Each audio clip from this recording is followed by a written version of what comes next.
the Commerce Department in the US, it has a framework called the VEU program, or the Validated End User Program. Now, this is something that allows the US government to track exports of certain high-tech technologies to places like China and India. Last month, that framework was amended to include data centers. Today, our reporting is looking at how the VEU framework could be used to restrict shipments of AI chips to places like the Middle East. So this is a region we know that's looking to invest very heavily into AI data centers in particular. They've got companies that are wanting to establish there or build up their data center presence, and they've also got very deep pockets to fund them. The Middle East, we know it's a place that has a growing relationship with China, which is what these sorts of caps were initially put in place for, was to restrict China's high-tech ambition. So there is a concern that if you allow companies like Nvidia, AMD to export to third-party countries, those chips could still make their way to places, particularly to China. Okay, and how do specifics like Bell export licenses play into any sort of negotiations here, perhaps as a point of leverage, I guess?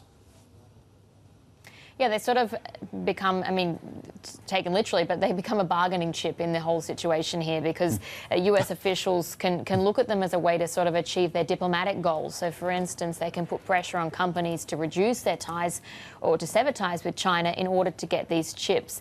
So that is one way that they can be used. The US, of course, doesn't want to risk falling behind either in this sort of scenario, because, for instance, if it does export to places really outside of the US, they can grow the AI skills and capabilities of non-US companies, or countries rather, that can then be used to undermine intelligence operations in the States. It is, of course, very unclear how US chip makers like Nvidia in particular, but also AMD and Intel, how they would react to these sorts of restrictions, given we've already seen, for instance, Nvidia being restricted, but they're managing to change or tweak its most advanced technology to still allow shipments to go into China of less sophisticated chips as well.